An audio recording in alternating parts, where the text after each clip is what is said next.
What is going on, my fellow Schwoke Lords? What is up? Welcome to the 22nd episode of Cancel Schweezy. I don't know about you, but we're on episode 22. Everything will be all right if you keep me next to you. Thank you so much for clicking a button and listening to me ramble on about all the necessities, So I had a thought today, Rainforest Cafe is the best place for a first date. And I will die on that hill, and no one can tell me otherwise. So thank you, next. Just let you know, go follow me on your social media platforms. I am at the Schweezy. And besides that, I am the Foreplay King over on the TikTok. I've been trying to be a little more active over there lately and do some funny shit. Doing a lot of stitches. Those are a lot of fun because that just involves me telling a story about how the time my mom had to teach first graders the R word, not Republican, the other R word, and then told them, don't say it. Spread the word. No, teach the word, spread the word, then teach the word, then spread the word to end the word. So that was a good story, and that's only quality content you get on my TikTok. So go follow me over there. And also subscribe to this podcast, wherever you're getting your podcasts at. Go subscribe everywhere there. That's free. Like and subscribe. And if you're already paying for a streaming service, go listen to some of my music out on Spotify, Apple. Those are the only two I think people listen to. You can buy it. They're only digital purchases, though. So you're not, super offending me. Because if I was going to want you to buy my music, I would really like you to, get a physical something with it. Like a porno book or something like that. I don't know. Like a Cancel Schweezy themed porn. It's like a solo show, though. So it's just me jerking off. I don't think anyone wants to see that. I can make that right now. I could just start jerking off right now. Upload it to the internet. There's a small niche of... I've learned everything's on the internet. So you don't have to try. But no, it's very fun. But yeah, go like and subscribe, where you listen to music, where you get your podcast at. This show, you can get all my other shows coming up and running as well. So you don't want to miss on that shit. We even do highlights on the show now. So we're going to try to keep the good bits in like that. Because lucky for you, that's what I like. So, don't be stingy and do that. Also, I do stream over on Twitch every Thursday, sometimes Monday, but mainly always every Thursday, playing different video games on my Nintendo Switch because that's the only console I have. But it's a lot of fun. If you want to do that, come hang out with me over there. And like I always talk about, so with Twitch, they have two different buttons. One button is a follow button, which is your free, normal, and get notified when your favorite streamers go live, like when I go live every Thursday. But there's also a subscribe button, which is typically financially supporting the streamer. Now, with the subscribe, it's typically around $5 a month. However, if you do have an Amazon Prime account, which most people do, I can't imagine a lot of people don't, you can connect the two accounts and basically you get one free subscribe every month. And so, great way to support me and this show and everything I do in my life. A great thing for you to do. And also, if you don't use it, you're wasting $5 a month that's going into Jeff Bezos' pocket. So if you don't use it, it's basically going back into Jeff Bezos' pocket. So don't be stingy. You gotta go follow over there. And if you also just want to give me $5 and get ad-free episodes, you can also follow the show on Patreon, where you get ad-free episodes of everything I do. So don't be stingy. Check that out. So let's get back to it. That's all I really have to say. But no, in the meantime, just like and subscribe, leave a review. Those are everything you can do. Everything you can do for free. If you can do anything for free to support the show, that's what makes you cool. That's what makes you cool. Like, you know how some people don't go to heaven? You'll go to heaven if you like and subscribe, leave a comment, and a review. Because that's how Jesus works. I know. I used to go to church. Haven't gone in a while. And but I assume that's how it's still running. That's how it's running in my head. So do that. Get to heaven, because that's the best thing you can do. Let's get into the news. So if you don't know, with this show, if you're new to the show, basically what I do is I go through all the news I deem important in the week. And by going through it, I read the headlines and see if I like it that much. And then I read the article. What most people don't do when they see an article, they just get their news from the title alone. We're going to be proactive and actually read the article of the show. And so, without further ado, let's get going let's get into the news. Everything you could say last week tonight, but I think that one's taken by a guy who is in this TV show Community. But there's also last week, the week before right now. Maybe we'll call it the week before. Welcome to the week before right now with Schweezy, a.k.a. the Foreplay King. Let's get into it. This one's funny. Article written by The Hill, but it's about BBC, which, like, I learned pretty early, like, even before the whole fake news shit started. Well, no, it was around. It's just only Republicans were listening to it. But, oh, I'm sorry. I didn't mean to say Republicans. Only our words would read it. But BBC was supposed to be like one of the good ones. Like, they're very neutral in it, and it's like a good source to like look at news from. So it says here, BBC apologizes for interview with fake Cory Booker. All right. I thought this was funny. I want to know the full story. Let's get into it, folks. The BBC has apologized for airing an interview with someone posing as Senator Cory Booker, Democrat from New Jersey, on Friday. According to a post on the BBC website, the interview only aired at 3 p.m.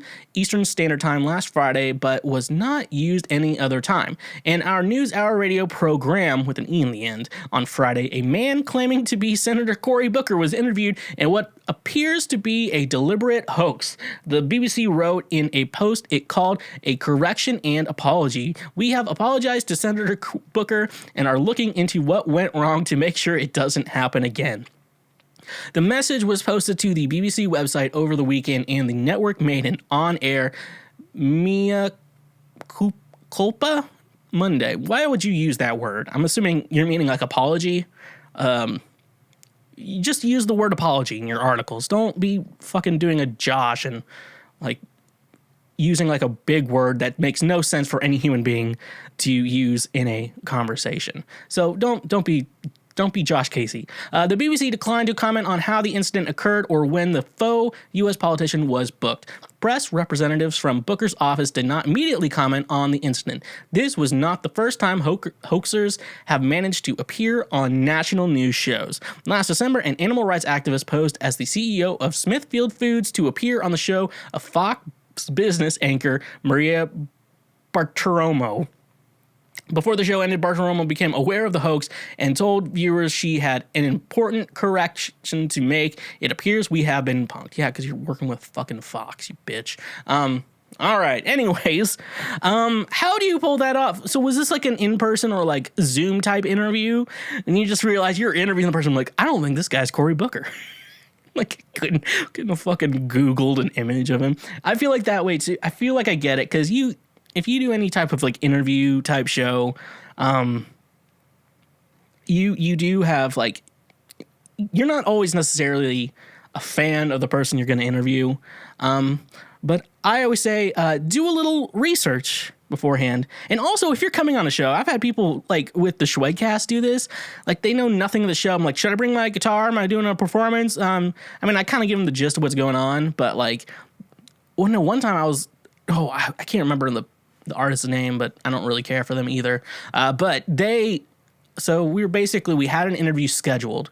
And then, so basically what I do is, because I'm the one dealing with everything, I'm like, hey, we still good for tonight? You need anything? You know, just being like a good person, just making sure everything's going to be smoothly. And then, they're like, yeah, we're ready. And I'm like, okay, cool. Here's the address we'll be recording at. Just meet me here at this time. If you're a little late, that's okay. Better late than early in my home. And then she's like, oh, I thought this was a phone interview. I'm like, what? When did we ever say this was a phone interview? Like, you think I'm like a fucking radio station, like wanting you to call in to talk about your bullshit? Shut the fuck up. All right, I'm done with this. I'm done with that. That's just like podcast, like dealing with artist shit that makes it so hard to actually like maintain like consistency with the Schwegcast. Don't get me started on that shit. Here we go. Next one.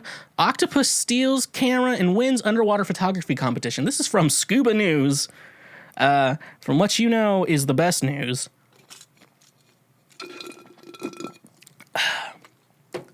Just finished off a strawberry Bud Light seltzer. We are looking for alcohol sponsors on all my shows that I basically just drink on the show. Basically, you just send me free booze and I drink it on the show. That's all we need. So if you're interested, if you own a brewery or anything, contact the Schwegcast@gmail.com for further inquiries into what we can do for you here at Schweezy's podcasting universe. So let's get into this. Octopus steals camera and wins underwater photography competition from Scuba News. All right. This year's Ocean Art Underwater Photo Competition managed to produce some amazing underwater photos that showcase the perseverance of underwater artistry amidst the adversity of the times. Someone texted me. Oh, people want to play Fortnite tonight. Two winning photos told particularly compelling stories. The best of show by Gaetano Dario Gargiulio. Foreign name, I'm sorry, I got it wrong. I'm not trying to butcher it. Is a once in a lifetime moment where a curious octopus took a selfie of itself with the photographer's family. On the day of the photo, I remained in the tide pool as the tide was too low to venture outside of its boundaries. In one of the shallowest parts of the pool, I noticed an octopus. I placed my camera near its den, and the octopus started interacting with it. It came completely out of the den, and to our amazement, it started shooting pictures. My son, 3-year-old, in the background. I'm not showing the photo, folks. You Google that shit on your own. That sounds like more post-production work on my end. Was very curious about the octopus. Gaetan Dario Gargiulio. So yeah. Nevertheless, though, that's cool. I think that's more or less. I feel like that's a cool thing happening. He's like, just throw the camera out there, and then he picks it up and starts taking pictures. He's self-aware. What if animals are getting intelligent and then like do an uprising like in Planet of the Apes? I haven't watched any of those movies, by the way. I'm just guessing what happens, and I just assume the monkeys become intelligent and try to overthrow the human race. That's what I assume happens in the movie. But I don't know what happens. I assume that sounds like it makes a lot of sense. From the Wikipedia articles I've read on it. So, nevertheless, he persisted. I don't know how much more I have to say about an octopus taking photos. That's some that was in Finding Dory. Wasn't the octopus doing shit like that? Finding Dory? I believe he was in Finding Dory. That was like an okay movie. Fuck Toy Story 4. Fuck Toy Story 4. That movie annoyed me. Woody, you are not a ride or die, which is an EP of mine out on all streaming platforms. So fuck Woody, and go listen to my music. That's what we have to say here. Steve Vai injured himself and needed surgery after holding a difficult chord and meditating on it for 20 minutes. That's from Music Radar. Is it a quality source? I don't know. So let's go into the article. In what might be the most literal example of the term sustaining an injury, Steve Vai has injured his hand while fretting a difficult guitar chord and holding it for 20 minutes. Vai says he was meditating on the chord when time got away from him, and after taking his hand off the fingerboard, he discovered he had developed trigger finger. The U.S. maestro was speaking to Tyler Wilson of Music Is Win for Season 2 of its Guitar Villains YouTube show when he revealed his musical misadventures. Oh, yeah, me and Tyler, we go to the same Guitar Center. Found out he lives here in Nashville, and I found out we go to the same Guitar Center. So that's just me name dropping someone I don't know. Personally, I just know one mutual fact about ourselves. Which is very Nashville. I mean, me and him go to the same Guitar Center. I'm like, who the fuck cares? It all started with the acoustic guitar and some experimentation. After all, what is Steve Vai if not a frontiersman for new technique and sounds? It is a lot harder to play with acoustic guitar than I thought, said Vai. There is nothing virtuosistic in it, but that's how I screwed up my hand. I was doing this fun thing and I had to put my thumb in this really weird position, and I had to kind of hold this chord really long for a time. I was meditating on it, and I knew it was a hard position, and I kept on sitting there and playing it and playing it. Vai, according to Vai, 20 minutes passed long enough to have sprained the tendons and developed trigger finger so severe that he needed surgery to correct it. Mild cases typically involved a splint, but Vai says the operation was a success. He's going to have to wait it out before he can start fretting chords again. They did the operation and they cut in there, and the guy is fooling around with everything in there, and It's really bizarre, but it's all fine. It was something very simple that they can fix, but I won't be able to play for a while. Nonetheless, he has a lot of music in the works. In the interview, he spoke about stripping everything back for a minimalistic acoustic album, and he has also revealed plans for an album of 8-string material. This enforced layoff, however, might give Vai a chance to use his practice technique that you can do without a guitar. Okay. So, Steve Vai is, I'm not saying he's old. I don't know how old he is, but I'm assuming he's in a different generation than me. And I'm very picky. Like, I don't like doing, like, sports and stuff like that because I don't want to get, like, injured. I don't like, like, you're goofing around with your friends, you can get hurt and stuff like that. I'm like, I don't want to do that. That sounds like an injury waiting to happen. And I like playing guitar. And I like playing piano. I like playing a lot of things. And music is important to me, and that idea would be, that sounds like something you would do as a young guy, and then you realize, like, okay, my arm is a unique process. Like squeezing like this, he uses like the entire arm. It's not like you're squeezing the entire arm. It's not just like these muscles right here. I mean, it includes these muscles right here, but it's including your entire arm. So stuff like that, holding a chord in a weird position like that. The nice thing when you usually, like, typically when you play guitar, there is a lot of tension in this kind of area, but there's kind of like a fact that you're moving around a lot that really helps.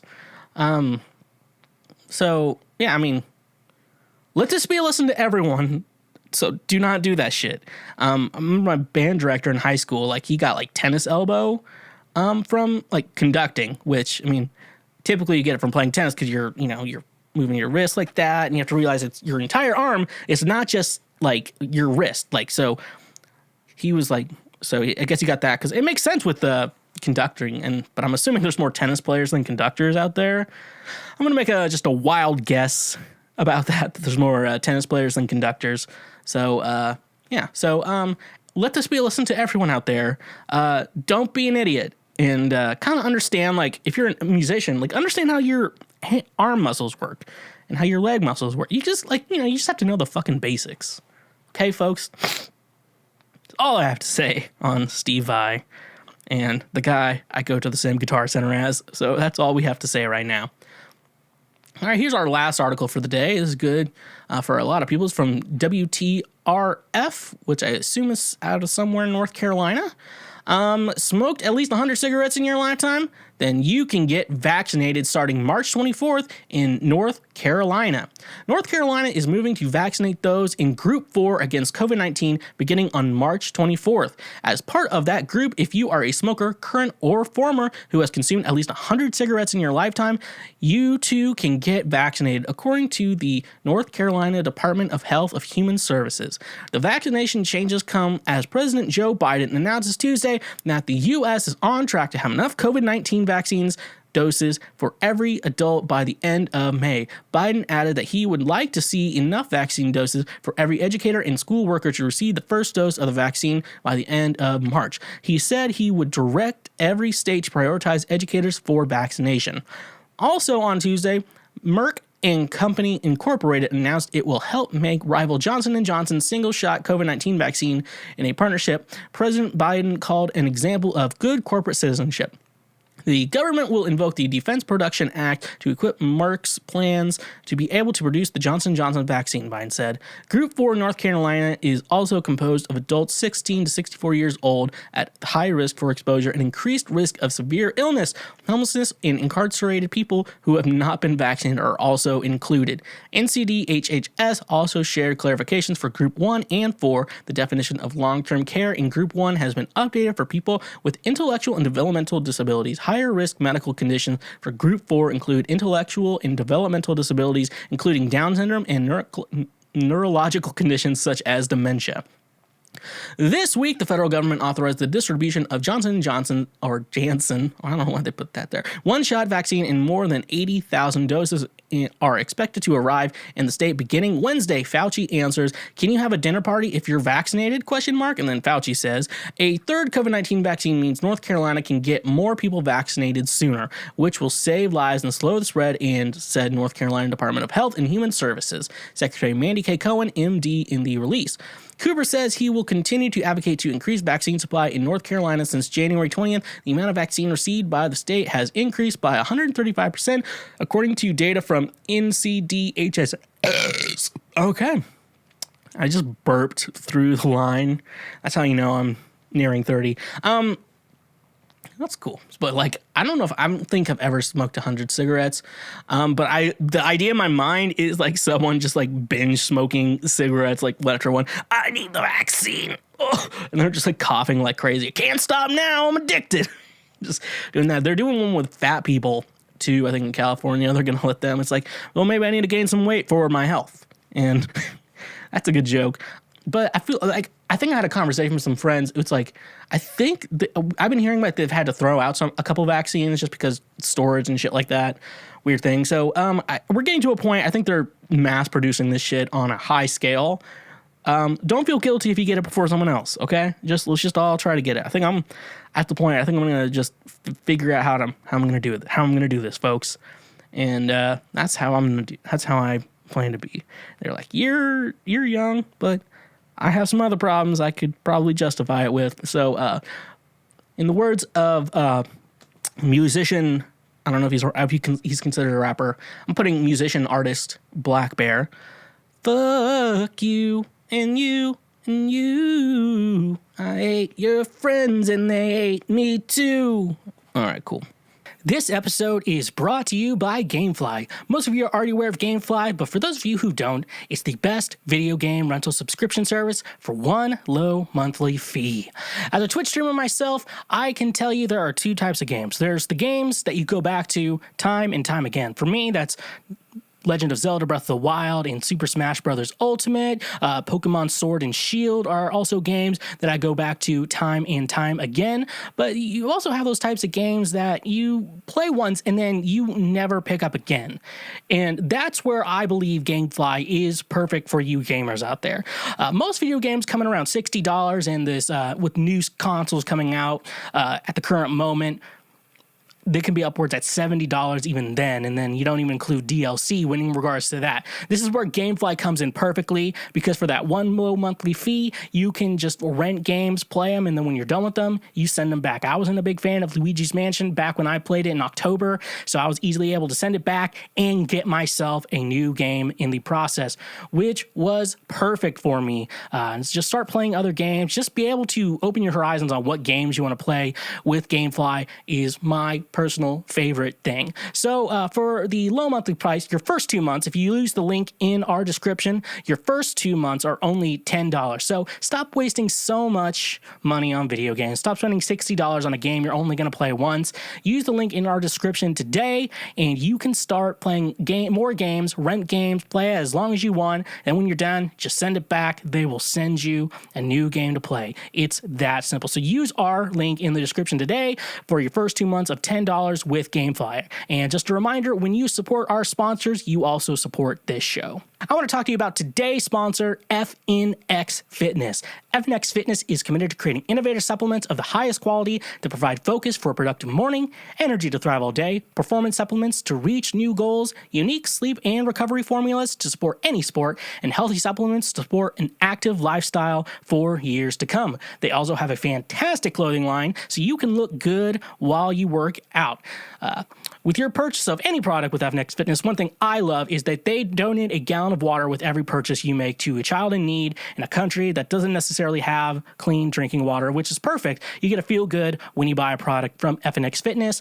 You can start using their supplements, work smarter, not harder with their supplements. That way you can get the most out of your workout, and so you no longer have to be fat. Hashtag pray for Mike. So using the promo code SHWEGCAST or the link in our description today, you can save 15% off your purchase with FNX Fitness. Again, that is 15% off of your purchase when you support FNX Fitness and get a product from them. And a reminder that when you support our sponsors, you directly support this show. So it's time for more Schwoke movie reviews, where I watch movies that were made/released before 2010. Jeez, the seltzers just give you the burps. Go through movies that I've watched before 2010 and I come back at them with a new lens, a lens that you probably didn't think of when you watched the movie, because you're not insane like me, and that's what makes it good. So this week, I decided to watch Ratatouille, a Pixar film. It's a weird when you have a film, like from Pixar, which are notoriously known for making great movies. And I really thought about this because this week I did think about the people talking about the Ratatouille musical that was going on and people submitting stuff. And I know they already did all that shit, but I was like, maybe I could write something and maybe I'll watch the movie, get some inspiration.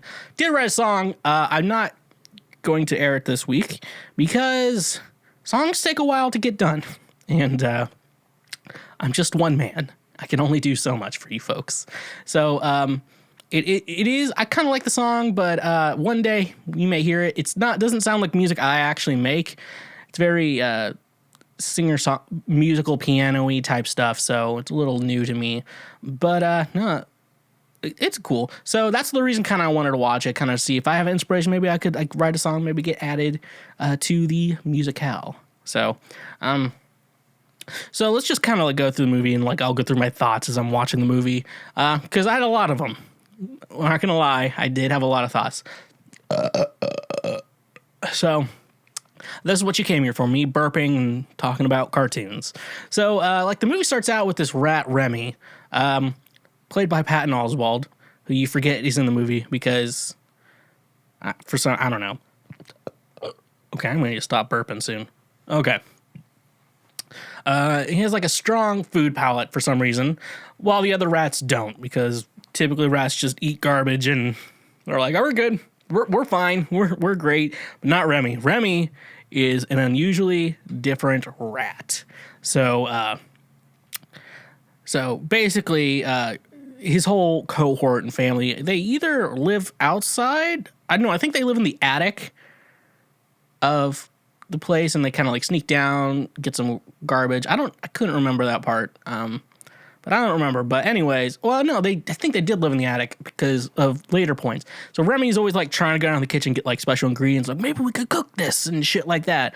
And it's like, Remy, if that woman's his brother's Remy, if that woman sees you, she'll kill you. But anyways, he's oh, I go down here all the time. I know what's going on. But Remy's actually, the family, everyone loves Remy because he checks everything for poison with his very nice palate. So, basically, they're going down, trying to do some cooking shit and everything like that. And they get to, the kitchen and, look at the TV. And then there's Gusto is a character. Is this humongously fat chef. And no shame to anyone who is overweight and cooks really good. I don't trust skinny chefs. I don't trust Gordon Ramsay. He's too skinny and in shape. There's some chefs out there who at one point were kind of fat, and then they just knew how to diet and get down. So you can trust them, but Gordon Ramsay, there's no way he's with how in shape he is. If you're in shape, you're not a good cook. Just saying. I'm just saying. You don't at me on that. But no, he's watching the cooking program, but then they announce he's dead. And then Remy's he's dead? And to the human woman, it's squeaks and shit like that. Then she wakes up, pulls out a gun and tries to just shoot them throughout her own home. And she's shooting so much in her home that she, with so many holes in the ceiling collapses with Remy's entire family. How do you not know 50 million rats are living in your attic? You would hear that, I would assume. You hear multiple footprints. I live on on a top floor apartment, and one time they did work on the roof on a Friday, the day I record this show, and they there's you could see nails damage that they've done, how shitty of a job they did, and I noticed that, and if I could notice that, I could definitely hear a bunch of little footprints. Even if you live on a bottom floor apartment, you hear your neighbors. It's not old news. So be who you want to be, folks. Okay? But yeah, she shoots up the kitchen. She just shoots up her entire house. She shoots up her entire house. I would never, if I see a rat, I'm getting a physical weapon. I'm not getting a gun. like I'll get like a baseball bat, a golf club, and just start beating the shit out of it. Less damage that way. But still, the main point is you want to get the rat out of the house and then make sure there's no way for the rat to get back in the house. That's the point. You don't use a gun, folks. So if you have a rat in your house, all I can say is don't use a gun, idiot. You Republican idiot. Which actually works with the R-word theory. But yeah, no. So basically, on like their escape out of the old woman's house, they get on a river, and Remy gets lost from his tribe. But then the ghost of Cousteau decides to lead Remy to his restaurant for some reason. And once we get to the restaurant, there we meet Linguine. Is this movie based in Italy? No, it is based in France. And his name is Linguine. And he should be a good cook because his name sounds like pasta. But is he a good cook? No. But he needs a job. And Skinner, the small, tiny head chef, lets him on as a garbage boy because apparently they needed one. So good luck there. And it's amazing how everyone in Paris speaks perfect English with just the slightest Italian accent. No, slightest French accent. And it's great. I think they probably took the same course Thanos took when he invaded Earth in Infinity War and Endgame. I like to assume it's like Muzzy. And if you don't know who Muzzy is, he might be too young to be listening to this program. But nevertheless, I will allow you to keep going because I have a lot more important things to say to save your soul. So yeah, we meet Linguine, and he should be a good cook because he sounds like his name is Pasta.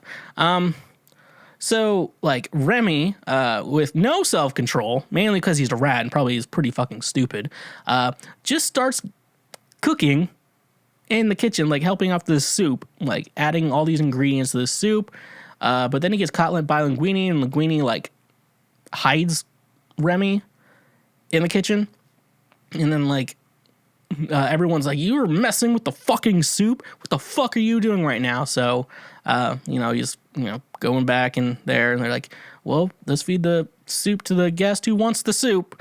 And then they send the soup out that Remy made to the lady, and turns out that was a food critic, and so, and she really liked it. So, good things happening for Linguine, because he gets blamed for it, and basically shit like that. But then, so Remy sees that he can cook, but then, like, they catch the rat, and they're like, we gotta get rid of it. And then they catch it in a jar, and they're like, Remy, go and kill this fucking thing. And so they go out, and, like, he tries to kill him, but then he's like, you understand me? And Remy's like, yeah, because I can, he can read, too. I don't know how he learned how to read. But then he's reading, like, understanding, and he's like, you know what? Maybe you can help me, and I won't kill you. And then Remy's like, oh, okay. And then Remy, like, initially runs away, but then he's like, you know what? Maybe I will go back and cook for him. So then they team up, but not without trust issues. There's trust issues throughout the entire film. So basically, they're like, we got to figure out, like, a hiding spot to, like, figure out where you can go, and that way you can help me cook these things, because now Linguine is one of the bang chefs in the restaurant. So then, so he's figuring out, like, hiding spots, and he actually considers putting a rat in his pants next to his peener and his ball sack. Now, I don't know about you, but the last place I would ever want to find a rat on me is in my nuts. Because rats have bitey teeth, and he does biting all over the place on Remy, Linguine. But the idea that he actually hesitated for a second into putting a wild rat that can read and understand humans, the idea he even considers this is mind-blowing to me. Like, there was a pause with the nuts, like putting it in the nuts. There was a pause in the movie, folks. Go on your Disney Plus. Like, if you're listening to the show, you have Disney Plus. You don't pay for a lot of people on OnlyFans. That's all I got to say there. Like, he considers it for a second. I just cannot believe it. Well, then after that, hijinks ensue. He's like, put him in here. And he's like, Remy's like, I'm going to smell it. But he can't speak English. And then like they put it up there and it doesn't work. And then hijinks ensue until they figure out that for some fucking reason, Remy can be controlled by his hair. Like when he pulls on one end, he's like, oh. And then he pulls on another, he's like, oh. And then like they figure out how to walk around and he's like, oh. Smell my hat. And that was another thing. Like, no one thought that was suspicious. Like, is this ingredient good? Huh? Maybe on top of my head? No, it's not. Like, I don't know. Anyone didn't think that was fucking weird. If I hold it up here, maybe it'll make a lot of sense. Like, that would make a lot of sense, folks. If I just let my hair smell it, they do that. So they figure out that, and then they go in the hijinks, figuring out how to move him, which is weird. I don't know. I don't think that's realistic at all. There's has to be some scientist out there who knows that's not accurate, and Pixar should have consulted anyone to tell you that probably doesn't work. Anyways, no. So, and then they meet. Then he has to like properly create the suit, which he gets right. Then he meets Colette, who goes on a long rant about how she's the only female chef because it's hard for women to make it in the cooking industry. Which is something we're going actually woke for a moment, because it might have been just like a blind spot for me, but I didn't know like cooking was sexist, like I guess, and I told some females about it, and they were like, yeah, so women cook mainly for women things, but men cook for money. I'm like, oh, okay. Well, that makes sense. So, y'all, don't be sexist about people cooking. Women can cook too. I know y'all didn't know that, but women can cook too. So, these are straight facts coming to you right now from me. Important news bulletin: women can cook. I bet you didn't know that, but they do, and they're just as good as men. I'm pretty sure if we're going top chefs of all time, I'm probably sure it's 50-50 men and women. I can't imagine it's like more men than women in that situation.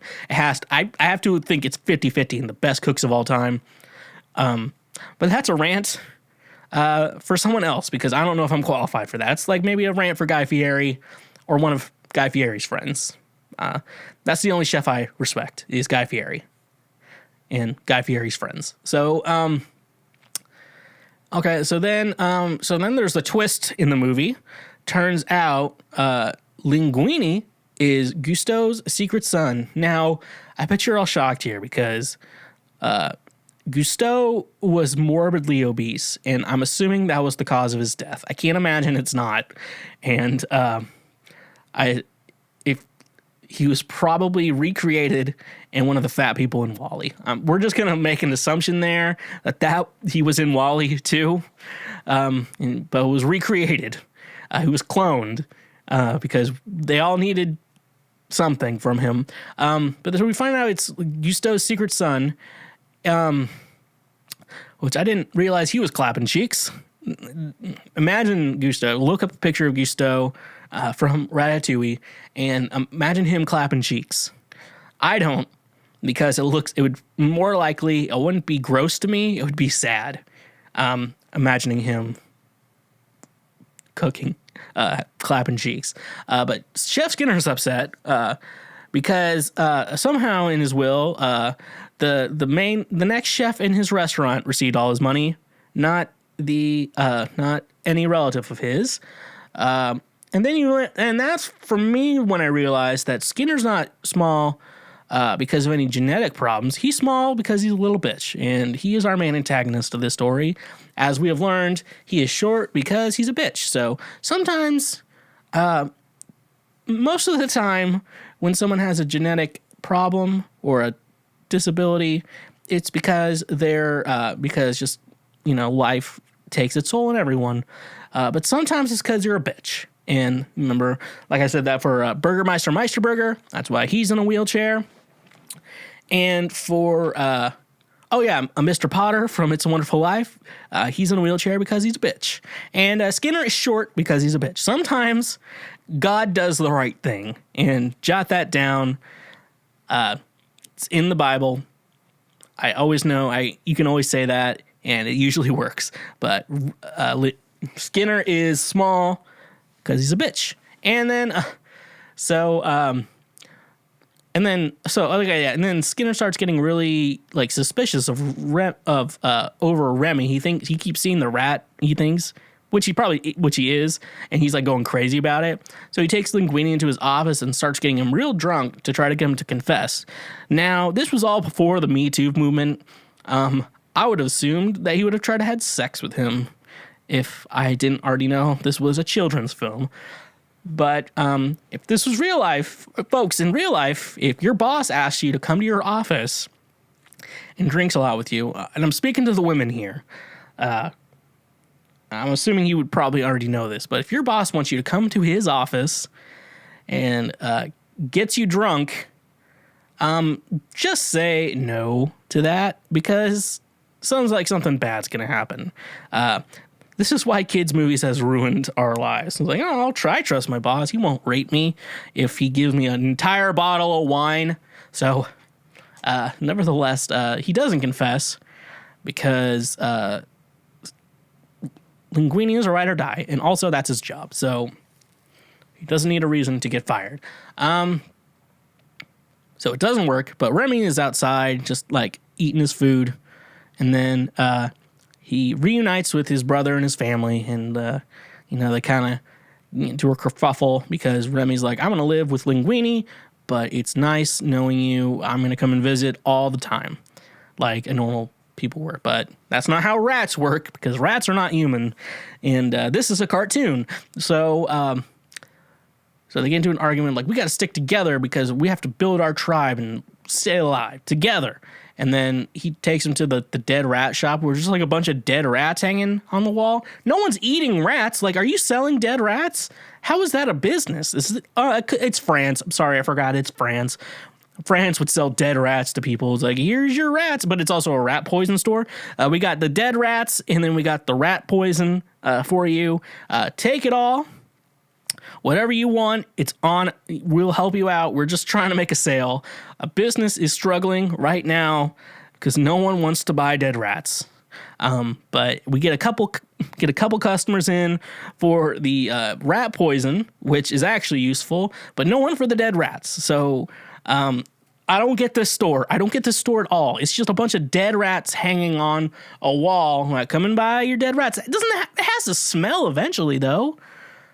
Right? Like with like beef and stuff like that, they like do some shit to it where it's like they cut it and shit, like they skin it. I don't know. I don't hang out with dead animals. I just cook them and eat them. But no, like, what? I don't understand this fucking dead rat store. It makes no sense to me besides the rat poison. And also, like, why are you having a store specifically for rat poison? Like, that's such a niche market. Like, obviously, like a bike store or a guitar store makes sense. I mean, mainly you sell, like at a bike store, you sell bikes. And you probably sell wheels and shit like that based on it. But with the rat stores, like, we sell dead rats and rat poison. That's all we sell. It's such a niche market. And that's a problem I have with France. But I also don't know a lot about France. So I should probably research France before I start talking any more shit about him. But nevertheless, Remy still believes in humanity and goes back to Linguine to help him. So he finds, so Skinner was like, oh, I need you to clean the entire fucking kitchen. Even though I just got you drunk, really drunk. And Linguine's like, fuck you, but fine. Fuck you, and I'll see you tomorrow. So he passed out halfway through cleaning, like anyone would after getting severely drunk and passing out. But then Remy finds him and is like, I'll help him get up and get his shit going. Turns out Remy can reanimate Linguine when he's passed out. When he's not moving, and has this whole kerfuffle argument with Colette because he's not conscious and she's getting mad at him, and which leads to an argument, and then they go outside and Linguine is about to reveal Remy to her, but when he pulls up the hat, he reanimates Remy, Linguine to move forward, and then they kiss, obviously. Normal movie fashion, obviously. Love interest. We found the love interest, folks. We did it. We found a love interest, and it's better than ever, folks. The one chick in the restaurant. Who knew? The one woman in this movie is the love. Well, besides the grandma who shot up her own home, who turns out the only other woman in this movie was the love interest. But Remy does not want women. He only loves cooking food. So, and I guess Remy. Okay, then Remy, his family, his brother, and his friends are like wanting food. So Remy's like, "Fuck, fine, I'll like go into to get the food," but the refrigerator type place is closed. So he sneaks into Skinner's office, where he discovers that Linguine is the heir to Gusteau's restaurant.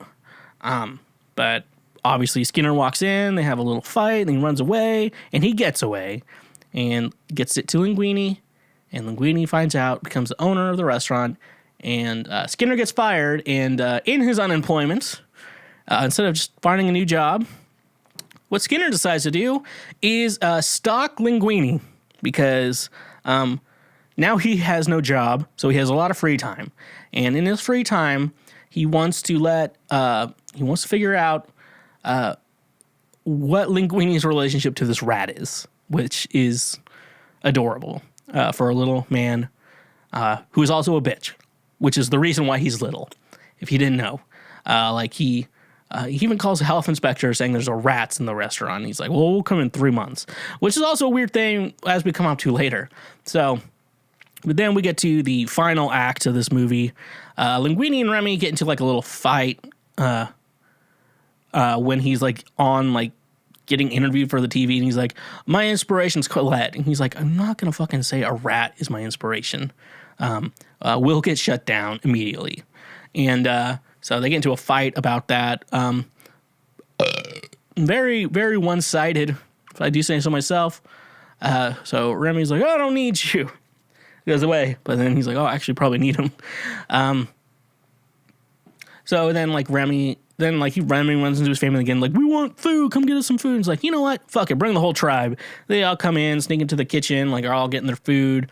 But Linguine comes back to the restaurant, like, wanting to apologize because he can't do it without him. And then he catches his entire cohort of rats. And he's like, you're still using me, because there's trust issues between a rat and a human.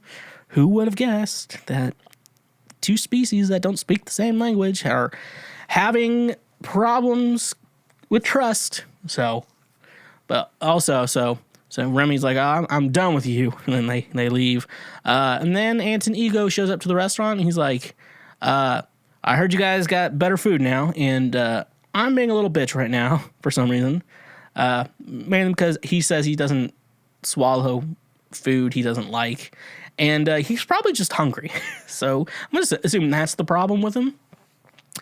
And so, anyway, so I think Remy is like, I still know I need to help him with this Ego situation.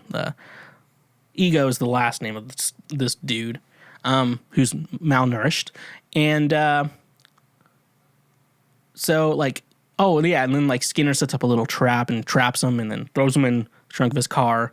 And then Ego is there talking to the waiter. He's like, I want some wine. How about some perspective? I'm like, the guy's like, what? And he gives this, like, I'll have perspective and you will bring me the food. I'm like, can you just shut the fuck up right now? This is the stupidest fucking conversation I've ever heard in my entire life. And I used to live in Missouri. So that's all I have to say. And then where am I at my notes? Oh yeah, and so eventually, the ghost of Gusteau gives him a little pep talk. This is the part where I actually wrote the song for. Like, Gusteau gives him a pep talk. He's like, "I'm not a rat. I don't belong with the rats. I don't belong with the humans. What am I?" And he's like, "You're you." That's the song I wrote for this, if I ever release it. But no, he's like, "Yeah, that." And then his family breaks him out and gets to the door. So once Remy's at the door, all the kitchen staff is like, "Rat!" And then like they're all about to kill the rat, and then Linguine jumps and he's like, "Stop it, everyone, stop it!" And he gives this gay little speech about how this rat has been cooking for him all along, and that.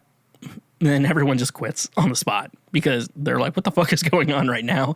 And is that what you do in a job? Because I've worked jobs where there's a lot of stupid shit that's going on, and I've stayed because I need the paycheck.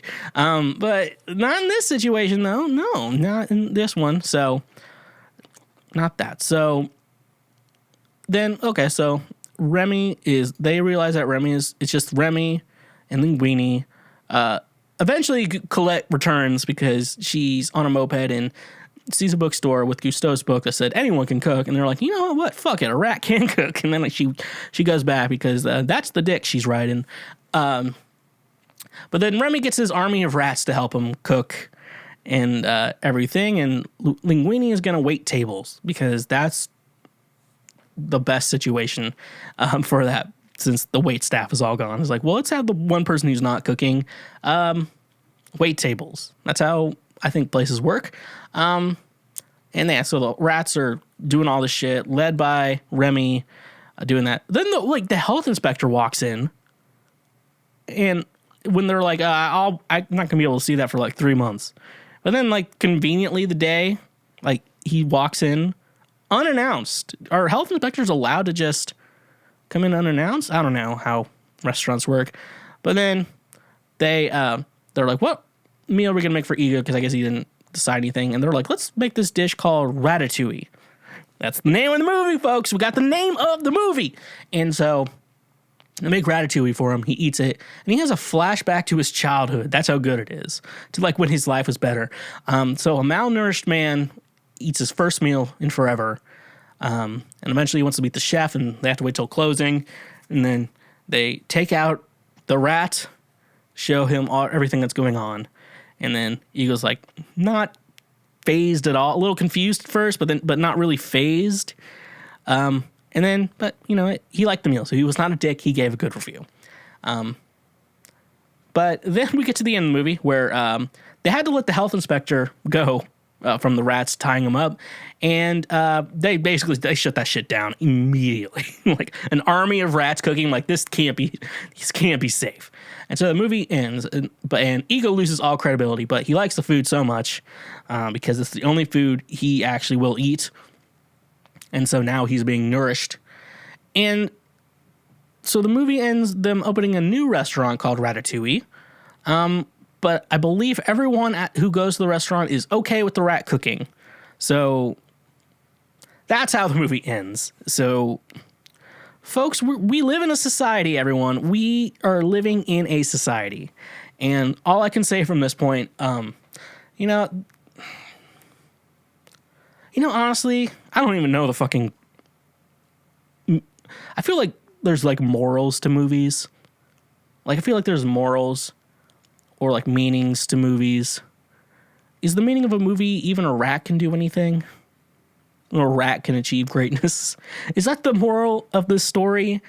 I just finished WandaVision, but no spoilers. It's kind of about love and loss. Like that's kind of the idea of grieving, like this idea of grieving, like the meaning of it, like what you do to, grieve someone. I mean, so we get to this point, like what's the purpose of this story? Like obviously, I think like watching it's good, but then when you critically think about it, like the story makes like story-wise, like the story makes sense, but when you think about like what's the meaning of this story, rats can cook food sometimes, very occasionally. That's the meaning of this story. And why do we fall, Master Wayne, to stand back up again, I believe is the quote. Overall, though, I'm still weirded out by a whole woman just shooting up her entire house. Like, that's very stupid. There's another question. Would you let a rat cook you food if he was in, like, the hat of Linguine, Like, because he's not really contacting your food at all. Still in, like, a clean environment. Just a singular rat on someone's head. And also, what would happen if Remy had to poop on his head? Did he just let it go? I gotta poop. Did you just fucking shit in my hair right now? But no. I don't know. Maybe I will get that song done for the Ratatouille musical. I haven't necessarily decided I want to yet, but we will see. Change is always happening in this world, and everything happens for a reason, but a lot of those reasons are not good reasons. And Pixar decided to make a movie about a rat cooking. And so some days I feel down, and then I think about a rat cooking food. And I decide that things aren't always as bad as I think they are. So we have that. So that's my thoughts on Ratatouille, a movie by Pixar, starring Patton Oswalt and no one else I know. So, yeah. This episode is brought to you by Drizzly. Going to the liquor store is a hassle, and since we already get our food and other goods from other delivery apps delivered to us, Drizzly is here for our alcohol needs. Drizzly gets all your favorite beer, seltzer, wine, whiskey, and much more delivered directly to your home. With their easy-to-use mobile app, we are getting one step closer to never leaving our homes. You know, it's saying something when it's being called the Amazon for liquor. Use the link in our description today. You can get $5 off your first order with Drizzly.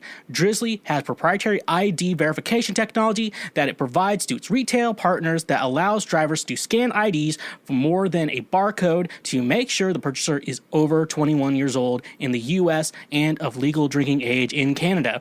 Retailers on Drizzly may have a minimum order or delivery fees. So get $5 off your first order by using Drizzly.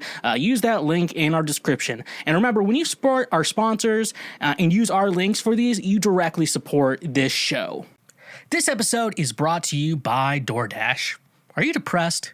Feeling too lazy to cook for yourself? Are you wanting to support local restaurants in your area because they're struggling due to the pandy? Well, DoorDash is here to save the day. If you don't know of DoorDash, they bring you food you are craving directly to your door. With over 300,000 partners in the US, Puerto Rico, Canada, and Australia, you can support your local favorites and your favorite national chains such as Chipotle, Wendy's, and even the Cheesecake Factory. Your favorite restaurant is still open for delivery, so download the DoorDash app using the link in the description of this episode. It's all contactless delivery to keep my community and yours safe. Get $10 off each of your first 3 DoorDash orders over $15 when you sign up using the link in the description. Again, that's $10 off your first 3 orders over $15 when you use the link in our description. And when you support our sponsors, you also support this show. All right, so it's now time for me to give you relationship advice. And I know what we're all thinking. Why are you so good at giving love advice? I guide others to a treasure I cannot possess. But I know everything, and y'all already knew that. That's why you're listening to this show right now. And let's get into the relationship I received for this week. I refuse to date a trans coworker. Am I being transphobic? And what do I do now?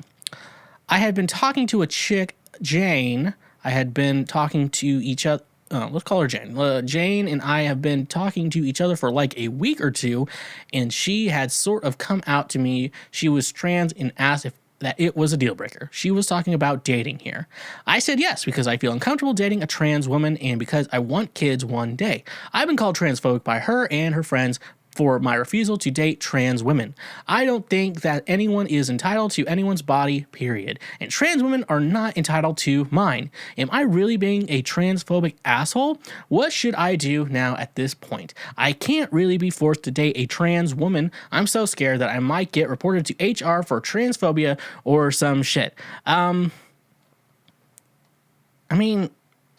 obviously, I think we're on the same page here. You are a believer trans women are women. That is 100% true. I'm fully on board with saying trans women are women. No if, ands, or but about it. But no, there's with anyone, there's deal breakers in the situation. I don't think the deal breaker for you, it's not because she's trans necessarily. It's because you want kids someday. And even though she is a woman, she won't be able to have kids. So you'd have to adopt, which is cool, I mean, to do. But also, if she still has a penis, that would be a deal breaker. I mean, I wouldn't mind dating a trans woman if she had the bottom surgery. I'm like, I'll try it out. See how good that doctor did. You know what I'm saying? Oh, but no, like the penis, I'm like, this is going to be a deal breaker for me. Because I don't like penis. This is the deal breaker right now.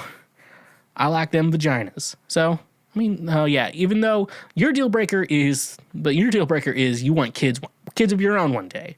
And if that's a priority for you in life, and that would be something that's going to be a deal breaker, it's fine. I don't think it's anything for you being transphobic at all. I would not say you're being transphobic at all. Like, it looks like you were talking, even liking each other, and didn't even notice that she was trans. So, like, good on you. Good on her. She's pulling it off. That's always want to know if I was trans. Like, I want to pull it off. That's like my main goal with being trans. Be like, I want to pull this shit off. But no, I feel like you maybe have to have a real conversation with her. Be like, look, there's nothing wrong with trans women. It's just something I'm not going to be good with. Like, there's women out there who are like, I only date black guys. Like, for some reason that's okay. But when a guy's like, I don't date trans women, like, you're just transphobic. I'm like, no, it's not transphobic. Just there's a difference between believing like trans women are women, and and between that and like, I don't want to stick my dick in that, or I don't want to stick my dick in a butthole of someone with a penis. Okay, there's difference. There's deal breakers. There's being a decent human, and there's like people you want to like ride or die with. Also, an EP Bummy out now, wherever you get your music. So you're not being transphobic. They're using that because she's upset that she got rejected, which is typical. When you get rejected, no one likes getting rejected ever for anything. Whether it's like work related, career related, love related, no one likes getting rejected. So this idea that like you just gotta let people be upset, you know, shit like that. You might not be friends anymore. So, I mean, that might happen. Just don't be a dick. That's all I can say. Don't be a dick. That's the best thing you can do. So, lesson of today's episode, folks, is don't be a dick. Because if you're a dick, things could happen. And that's society for you. We know we're living in a society. And I have to live in it. And so I've made that your problem. And nevertheless, he will persist. So time for me to move on to another question before anyone else thinks I'm transphobic, because I'm not. Because I don't care enough to be transphobic. To be like homophobic or transphobic, you actually have to care a lot. And I don't care about it that much. And so this is the cross-eye bear that you gave to me, or cross-eyed bear, depending on how you interpret an Alanis Morissette song. Let's go to the next one. Girlfriend said she doesn't understand my need to see her that often. Context, we saw each other 4 times in 3 weeks. She says she can't feel attachment to people. Otherwise, she told me before that it's been a long time since she's met someone like me.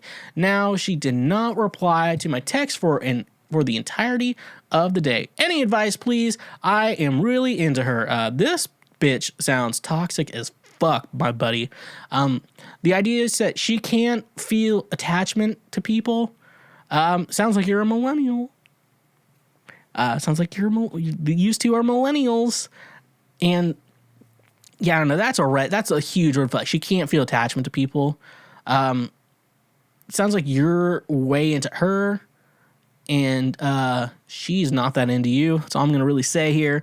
She doesn't understand my need to see her that often. Like, yeah, the reason you don't understand that, he likes you, bitch. That's the reason why.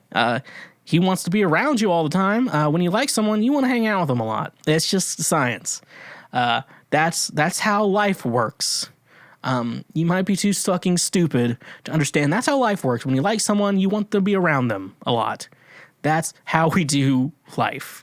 Sounds like you're a little Republican, and you don't get this shit. So honestly, best advice I can give you, my boy. I understand it's not going to work out, but if you're having a lot of sex, keep that up, because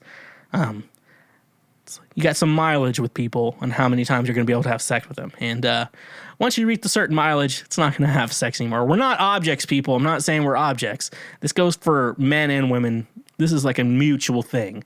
Like, you only got so many fucks in with a person until things are done. Like, it's just how life works. Like, you only have so many fucks in your life with certain people, and eventually one day you run out of the fucks you get to have with that person, because that's the way it is. And we live in a society, folks. We live in a society. That's all I can say, is that we live in a society. And sometimes one day you're gonna meet the fuck that gets you through your entire life, who will be there for you always, if that's the shit you're into. Unless you're like this bitch who is not into that shit. That's society for you. Okay, next. Let's go to the next one. How much should I change for my girlfriend? Very interesting question. I have been dating my girlfriend for almost 2 months. We moved in together a couple weeks into the relationship since we both had trouble paying rent, so it was easier. At first, she wanted me to make changes like no more video games and other stuff you could expect from moving in with your significant other. But I feel like the changes have been getting more and more intense.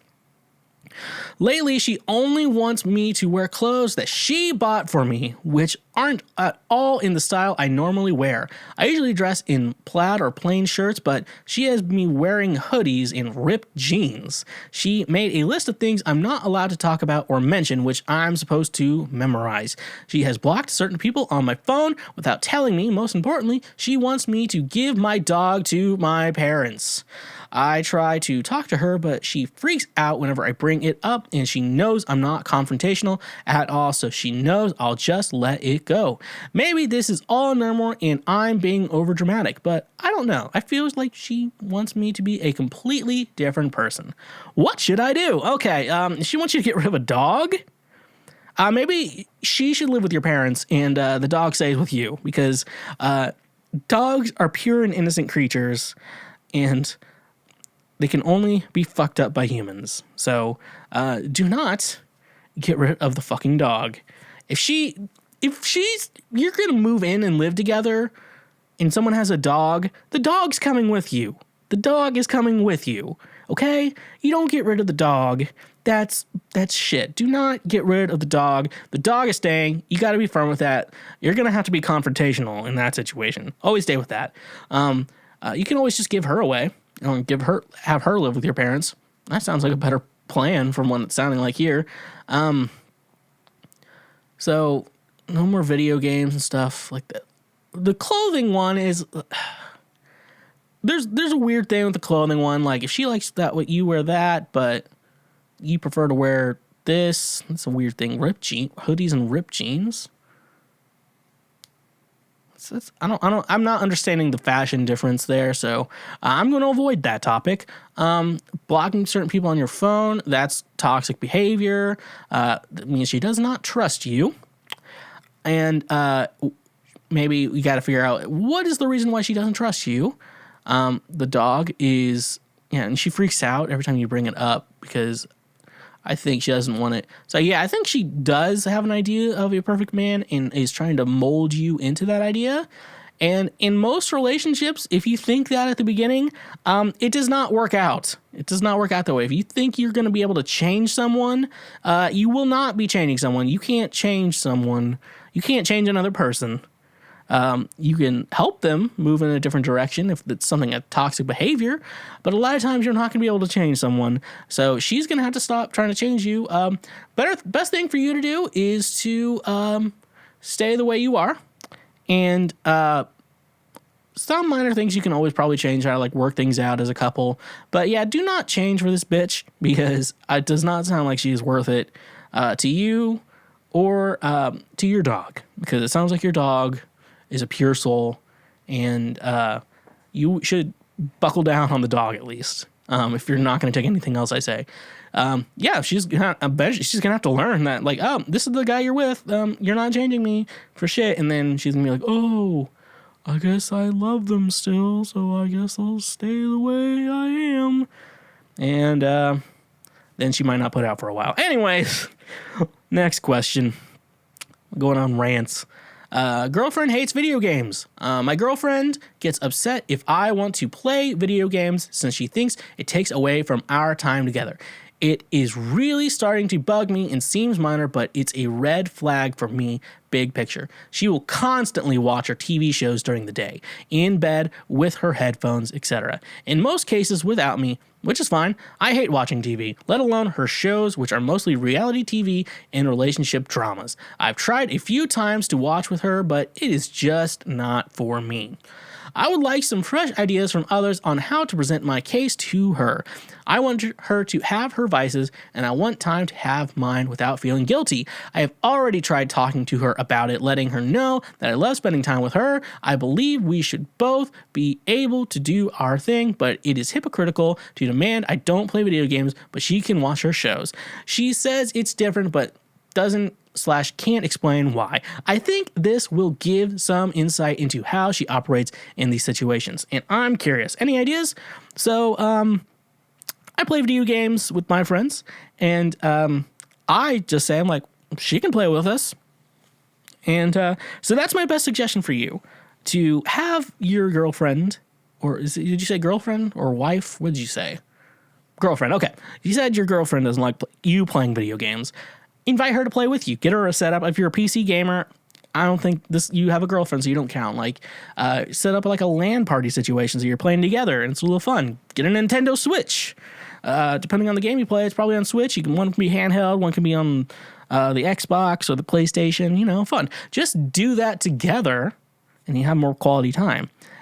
Create a Discord server. Play with your friends. Like, the situation here is that she wants you to spend time with her, but she thinks video games take that away from her. The idea is you got to get her into video games so you can both do it together, because you're definitely strong on that you do not like her TV shows. But I think she could probably get on board to the idea of playing games with you. I guess you were in a situation where you like playing video games, but she never really got into it. And so you just kept moving on, and then figured out that, yeah, it's different. Like, but if you figure out that she likes playing video games too, like you get her into it, then it's like bonding time. You play together. You create a Fortnite team. The other day I was playing Fortnite with my usual group, 50% women, 50% men, all he, him / her, his, her, she, hers in the group. So we're a pretty woke group, and we got our asses whipped. We were playing against Ninja. We figured that out. We were playing against Ninja. We got our fucking asses handed to us like pretty quickly. We're like, we just play against Ninja. Like, I know he has like a custom skin, and usually just like an anonymous username. I think we play against Ninja, but yeah, no, just play video games together. That's all you need to do. I don't know why you're making a big deal. Why she's making a big deal out of it. Just ask her to play video games with me. You're like, hey, maybe I know like you want to spend time with me. Why don't we just play video games together? And then best suggestion would be, do not make fun of her for being bad. That's going to be a good thing to not do. Do not make fun of her for being bad. That's going to make her mad. I'm going to tell you, do not do that.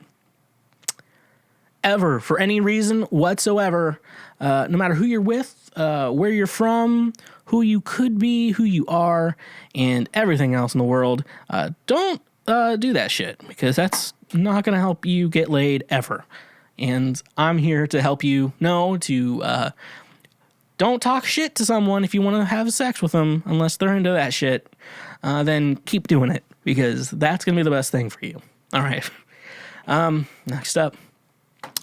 Boyfriend has ongoing bad hygiene issues. Lost cause? ? Preface. If your advice is break up with him, don't bother commenting. I'm on my last nerve with him and already there mentally. I'm writing this for answers to why. Thanks in advance, guy. Just guy. Thanks in advance, guy. Like, yeah. So I've known my boyfriend a long time before dating, and I knew he wasn't big on wearing deodorant. At the time, I didn't care at all because we were just friends. When we started dating, I had to talk to him about both his body odor and smoking habits. I insisted he bathe regularly, apply deodorant as needed, washed his hands, and brushed his teeth after smoking. He did okay with the deodorant and bathing requests, but never got the hang of brushing his teeth or washing his hands before touching me / after smoking a cigarette. He won't chew gum or use mouthwash because he doesn't like mint, but will drink a chocolate mint milkshake twice a week, no problem. It's been 2 years now, and I still have to ask him constantly to wash his hands and brush his teeth. And every time I do, he gets upset. He has developed athlete's foot, and for about 3 months, I've had to constantly beg him to either use the Dr. Scholl's I bought for him or just keep his feet away from me. Yet, every day when he comes home from wherever, he plops right next to me on the couch, puts his stinky feet right up near my face, and often talks to me within 2 feet of my nose, projectile breathing cigarette breath at me while talking about his day. Recently, I also discovered skid marks in his underwear in the laundry room basket. We barely have sex, and I am so physically repulsed by him and his odors. Breath, cigarettes, armpits, feet, ass, all combined. I'm at the breaking point that I'm going to leave if he doesn't shave up. The fact the smells can be fixed with proper hygiene. Obviously, what is really bothering me is that I consistently, multiple times a day / hour, have to tell him he smells and to please stay away from me. Every time he acts as though it's his first time hearing this, and often acts upset that I'm being mean. I was nice the first 2 years I had to smell your rank mouth, ass, and armpits. I'm tired of being nice. I'm tired of smelling things that make me want to vomit only just to realize it's coming from a human. We used to sleep together, but he would always face me in the bed and end up snoring his terrible, awful breath directly up my nose all night, to the point I actually had dreams I was changing a diaper or cleaning a gas station toilet, only to wake up to the stench that is my boyfriend an inch away from breathing into my face from his gaping cigarette trap. I get that he can fix these issues so easily, but I don't understand why he won't fix his hygiene. Why does he enjoy being told constantly that he smells? Why is he okay being the smelly guy? Why doesn't he feel bad or insecure about these smells? I'm not the only one who has noticed his friends often make remarks too. What the fuck is wrong with him? And no, he doesn't have medical issues. He saw a doctor about it, and she confirmed it is his hygiene. P.S. I told him I refuse sex until he wipes his ass properly, and it hasn't motivated him at all. Why? So the last part of this is very interesting. Sex is a motivating factor for men. For men, we have to go out and conquer things to impress the ladies to get the sex. And that's the reason we do everything. That's why men have built castles. That's why men have written albums titled, or EPs titled Ride or Die, that are out wherever you listen to your music. And the reason we do that stuff is to get our penis touched. That's kind of our main motivator. And we think, like, well, no, you just want to be satisfied in life. Well, part of being satisfied in life is eating and getting your dick touched. So that's a big thing. There's some mental health issues with this guy. If he, after so many times, like, if sex not a motivating factor for him, like, no, this idea is just like he's refusing. Like, you're like, I'm not having sex with you till you wipe your ass properly, and he's like, all right, well, I just guess I just won't have sex. Like, it's just disgusting. This dude is, I'm almost thinking this guy is a lost cause. Only thing you can do is harass him. Like, do not sit on this couch until you brush your teeth or chew some gum or something like that. Like, does he necessarily need to chew mint? No, just give him like a Tic Tac. Just be like, bitch, I don't care if you don't like it. You're taking it. The fact that every time you try to fix him, it's so weird. And like, doctor be like, you need to clean yourself properly. Honestly, I'm getting to a point. I'm looking here. I think he's a lost cause. I'm looking at the situation. This guy's a lost cause. The only thing I can really say is if he's not just, I'm always against the ultimatum thing. But I'm not going to say this is necessarily too many ultimatums. Like, look, I can't deal. These are, I think this, I'm going to say it's not an ultimatum. It's a deal breaker for you. Just like, look, if you can't get your hygiene together, we have to break up because I can't deal with how gross you are. Like, this is, I love you, but this is becoming a deal breaker and I can't do this anymore. And I know you're like, I like his personality. I'm like, well, you know what? You can't change your personality, but you can change your hygiene and make it better. Hygiene is one of those things. I get women who are gross too. I'm like, I don't date gross women like that. I'm like out of my league. I'm like, if I have to shower and smell good, you have to shower and smell good. We're equal. Men and women are equals in this world. And if you're not cleaning yourself, you better, because you're fucking disgusting. Only thing, the best thing I can say, like, you're not necessarily making an ultimatum. You're dealing with a deal breaker situation. Like, you can't deal with the situation anymore. If you can't change this one detail, like, women put ultimatums like, we don't want to get married. But then, but your hygiene shouldn't be a ultimatum. Your hygiene should just be you fucking taking care of yourself. That's all I can say. Like, your hygiene, it's just you taking care of yourself. I can't express any more of that. Your hygiene is just it's part of taking care of yourself. So there's probably like a mental issue going on here. So that's all I'm really thinking here is like, there's some sort of mental issue, because a lot of times if you have anxiety, like cleaning, I have a problem with cleaning. I clean myself, but like my home and stuff like that, you just get overwhelmed with anxiety. So it sounds like he probably has some mental issues. Maybe see a therapist. But the therapist will require him taking a shower first. So maybe he'll have to do that. So maybe two birds with one stone. He doesn't want to put a title on it yet. Okay. Sounds like we're looking at some millennials. So let's get going. I've been seeing this guy. Let's call him Josh. All right, there's another red flag right there. If his name is Josh, there's a red flag. If you have to choose between Josh and Steve, you're choosing Steve. No one named Josh is a real adult. Let's call him Josh. For a little over a month now, we met at a party and had casual sex for 2 weeks until we admitted we were catching feelings for each other. He took me out on a date a few days after the confession, and we have been dating since. I've also met most of his friends since then, and they've told me that he talks about me a lot, and that they approve of us dating. Josh is affectionate with me when we're in public. He's really sweet and remembers the little things about me. He even bought me a new pillow when I mentioned that the current pillow was hurting my neck. A week ago, Josh told me that he had deleted Bumble off of his phone. I felt happy hearing this, and I told him that I had turned down 2 dates the past week. I asked if this meant we were exclusive. He responded, I want to be careful and don't want to put a title on it yet. Typical millennial talk here. As a current millennial myself, I can tell you that's a conversation I've had. I thanked him for his honesty, and we had a great time on a hiking date. Here's the thing. My head is telling me that it's good that we're now taking it slow, but I can't help but feel anxious hearing his answer. Josh has been saying things like, my friends think we'd be great together in serious relationship, and he talks about future plans. He's invited me to his friend's birthday dinner next weekend, and a camping trip is in the works for about a month from now. And when Josh gets called my boyfriend in public now, he just smiles and accepts it as is.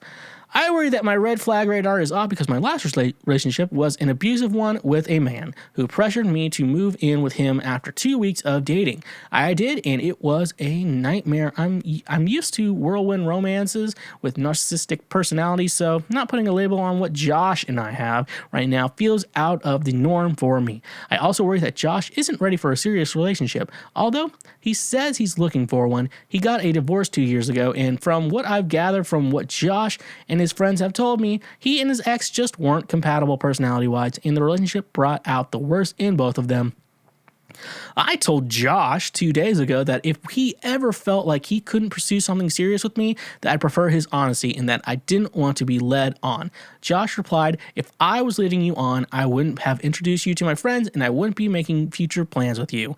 He knows about the insecurities that have stemmed from my ex, and he was sweet and gentle about it. Am I crazy for wanting to call Josh my boyfriend after 2 weeks of dating? I just worry that he won't want to call me his girlfriend 4 months down the line. What do you think about this? Am I overthinking it? No, you're not overthinking it. In a standard situation, you should be boyfriend and girlfriend. The fact that he doesn't want to put a title on it is a little suspicious to me. The best thing I can tell you in that situation, do you want to be boyfriend and girlfriend? Because if he just goes out of his way and refuses to accept that title, and technically make things official, there's a red flag there. Because I think a simple conversation could probably fix this, but there could be a lot of words that are silent in the sentence. Like, I don't want to put a title on it, ... with you. There could be those silent words that he's not saying there. So I'm thinking the best in this situation for you, though, that at first he was like, I don't want to put a title on it, but he basically considers you his girlfriend, but maybe he's trying to be a cool millennial, because millennials, we can't put titles on shit. Yes, you can. We can put titles on anything. That is a stupid fucking sentence you made. I don't want to put a title on it. Okay. So you're basically gonna act like boyfriend and girlfriend, do things like boyfriend and girlfriends, be seen as boyfriend and girlfriend, but we're not boyfriend and girlfriend. We don't want to put a title on him. Like, there is a title. That's why we created fucking languages, to put words to things we do and things we say and things that are. And don't be a Republican with that. Don't be an R word, because it makes you sound like the Republican in the situation. To be like, I don't want to put a title on it, but yeah, we're gonna do every boyfriend and girlfriend thing like that. It's worse than the girls who have boyfriends but make other guys do the typical boyfriend shit that you do to get laid and then have sex with their boyfriends. Like, it's that shit that annoys me. Like, buddy, don't do shit you don't like for a woman if they're not going to touch your penis. Plain and simple, just don't do that, okay? There's a difference between being a friend and being a boyfriend. Boyfriends go to pumpkin patches with girls so they can take pictures with the pumpkin patches. That's what boyfriends do. Friends drink together and make fun of each other. At least that's what I do with my friends. And that's right, I do have friends, folks. I have Micah, and a guy I just shit-talked, Josh, and Austin, and the other ones don't want me to say their name on my podcast because they're normal humans. And yes, I do have more than 3 friends, folks.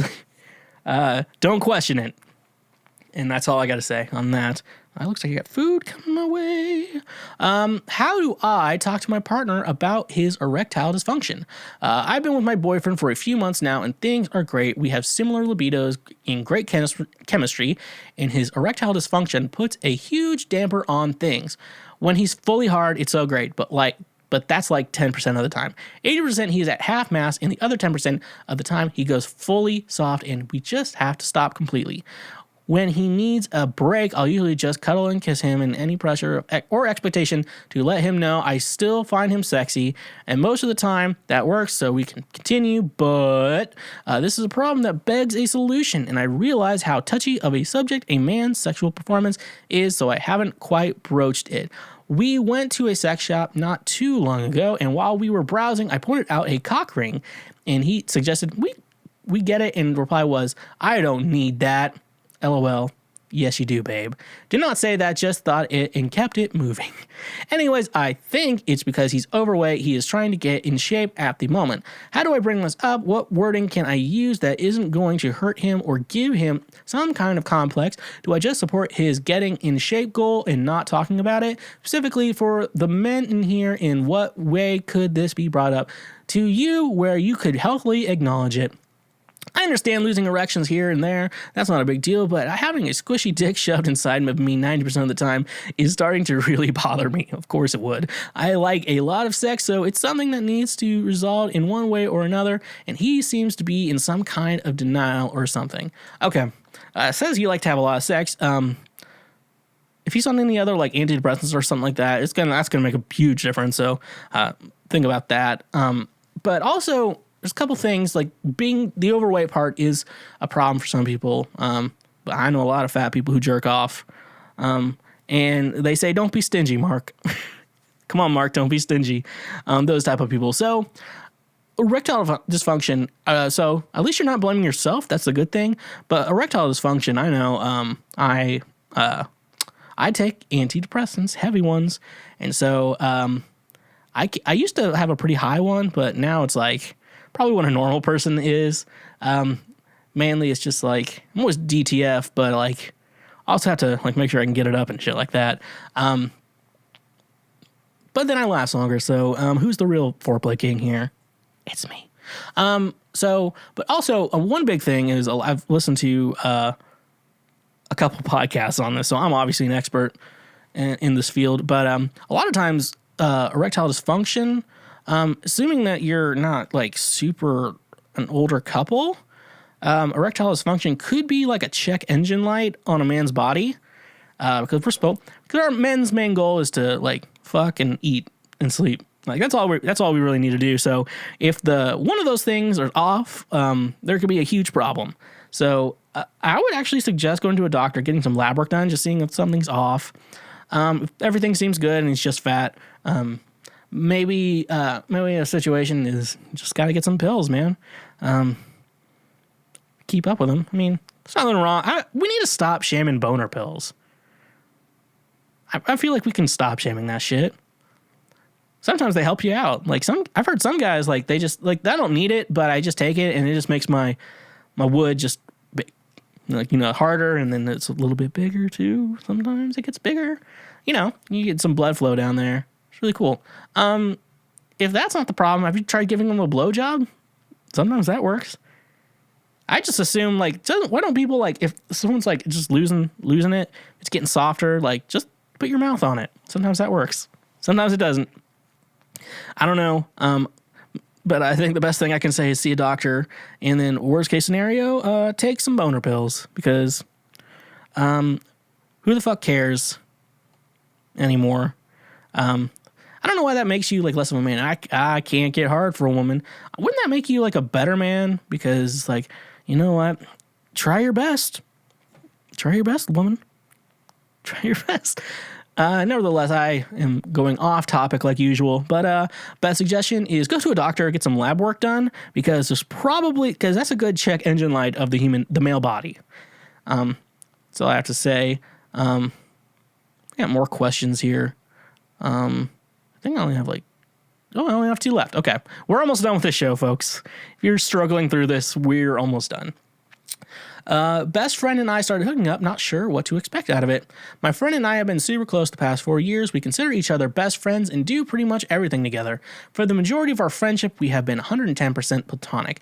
I wasn't attracted to her at all. There was so little sexual attraction that I've often viewed her as a sister than a friend. Fast forward this September, and her long-term boyfriend broke up. Seemed fine. I was happy for her new sense of freedom. The idea of hooking up now that she's single hadn't crossed my mind once, but after a couple weeks of her settling into her new life, we found each other in the same bed one night and slept together. We talked about it, and we weren't too fazed by that new boundary we crossed. We're both pretty liberal in our sex lives, so it was never a big deal for us. That was the only time it happened up until a month ago. Now we seem to hang out and things are getting more intimate. We watch movies and cuddle, hold hands on the couch, etc. Pretty mushy shit. Not to mention that we hook up at least a few times a week. We both enjoy being single, and she has made it clear that she wants to be single for when bars open fully, to enjoy that newly single lifestyle that the shutdowns have seemingly robbed her of. I am in the same boat, as I'd like to remain single for that reason as well. But with all things like this, someone will develop feelings eventually, and one of us will change our opinion on the matter. I'm sort of lost in how to feel about it all. Could this just be a natural progression of something new and exciting? Normally, I'd say it's a terrible idea, but our communication and compatibility together, friends or more, is really great. So I'm never left wondering how she feels, and besides this post, neither is she. Any advice? Yeah, buddy. Stop being fucking stupid. You two are soulmates. I can't explain this enough. Like, you want someone to be your best friend and someone who touches your penis. That's like 2 things you want. Like, I wish there was a situation where me and Micah could touch my penis and I wouldn't be fucking grossed out to all hell. But no, I can't date Micah because I don't find him attractive at all in any situation ever. I don't like hair on people I want to have sex with. Just commonalities in the way I live my life. And if you don't like that, you can leave, Napoleon. That's all you have to do. No, dude, you find someone like this, like, once in a blue, like, this is so rare to have, like, a connection like that with someone. Like you enjoy being around someone, and they also touch your genitals. Like, that's the dream right there, buddy. That is the dream of what everyone wants. And I know, I get the idea you both want to stay single, but I'm going to be honest with you. There's not a lot of good people out there. And the ones that are dating someone else, buddy, I can't express that to you enough. It sounds like you need to fucking put a ring on this. Just be like, look, I think we're way too into each other, and everyone else out there sucks. And not the way I like them to suck. And I feel like we need to move forward with this because we make each other better people. That's how life works. You want someone who makes you a better person. And you sound like you have communication working well and trust. I don't know why. I don't know. Don't be fucking stingy. Just be happy with what you have. Because that sounds like, yeah, just don't be fucking idiots. Like, sounds like you have the best thing in the world at your fingertips. And shut the fuck up. All right. Last question I have here. And I always try to save the best ones for last, folk. How to ask my girlfriend to shave her butt hair without sounding rude / making her insecure. Tom pretty much says it all. We have been dating for a little over 4 months now and are pretty close to each other. However, I just don't know how I can broach this topic without coming across as rude. It's not like I hate it or have an incredible aversion to her ass hair, but it's a little bit of a turnoff / would prefer it to be shorter. I don't think she has ever shaved this region for judging on the length. She shaves, or at least trims, since I haven't seen it completely bare, but have seen it pretty close. Her genital hair like I do with mine, though, so it's not like she is adamant about retaining her body hair. I just want to bring this up without making her feel insecure. Part of this also has to do with race to some extent, since I'm white and blonde and she is Indian / black haired. So her hairs are far more visible than mine. I just want to tread carefully on an issue like this. LOL. So if anyone has been in a similar situation, I would appreciate any insight into how you navigate it. Okay, so I think I can do this. This does not apply, however, to your one-night stands. Okay, folks? One night, I believe in my manscaping area that you do unto others as they would. We go with the golden rule. You do unto others as you would do unto you. So I am a big fan of cleaning everything up down there because I'm part Jewish and it's growing everywhere down there, folks. And so I'm a big fan of that because I want her to touch it with her mouth. You're obviously not eating her ass. One thing I learned, though, so I figured out how some women don't have hair on their ass. So I was drunk and asked a friend's, like, it wasn't his girlfriend, but, like, woman he was with. I'm like, I guess I was just drunk. I'm like, how do women not have hair on their ass? And then she was like, oh, we get it waxed. We just put one strip on there and rip, it's all gone. I'm like, oh, so that's how it works. That was a fun conversation. So you're just gonna be like, hey, babe, I'm not trying to like be mean to you or anything, and I don't want you to take this any way wrong, but your ass hair is gross to me and turns me off. Can we figure out a situation that works for you? And she's like, I don't know, waxing hurts and I get razor bumps. I'm like, let's give you a Manscaped Lawnmower 2.0. Not sponsored, by the way. I don't have a link, so don't give them any money for my idea. Don't buy it from my idea. Maybe figure that out, you know. Like, you're going to feel, like, buddy, you're going to feel some stubble. Like, it's just, like, you go on you got to hit some legs, feel some stubble. Like, a woman just, like, you know, go a few days without shaving in, and you're going to feel stubble. Like, you got to get over that. Women are just as much pigs as men are, and we have to accept this situation. Just women are better at hiding it than most men. But no, I feel like that answers it to a T. Just ask her nicely. Just be like, I'm not trying to be mean to you or anything. I just wanted to say it like it is. Your ass hair is gross to me. So like most situations, just being honest is the answer to the problem. So, nevertheless, he persisted. Thank you so much for listening to this episode of Cancel Schweezy with your host, the Foreplay King / Schweezy, everything else. So thank you so much for listening. If you have any questions, comments, or concerns you want to send to me, you can send them over on any social media site I'm on. It's always at the Schweezy and or the Schwegcast@gmail.com for any questions, comments, or concerns. And follow me on all social media platforms at the Schweezy for cool shit. Like and subscribe to me everywhere: Spotify, Apple, Facebook, Instagram, Twitter, and Twitch, where I stream every Thursday and sometimes on Monday. And if you want to financially support this show, $5 a month gets you on the Patreon. And nevertheless, he persisted. So thank you so much for listening today. And like always, stay awesome.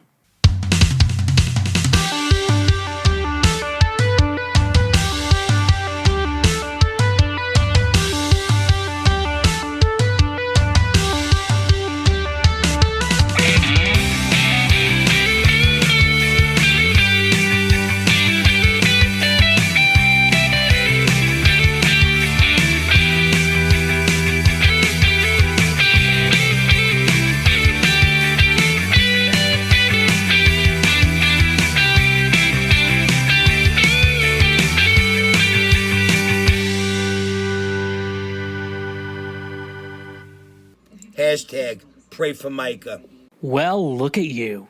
You just finished an entire episode. A great way. Remember to hit that like and subscribe button wherever you're listening to or watching if you're on YouTube. And remember, you can always go on Patreon, $5 a month. That gets you ad-free episodes of all my shows.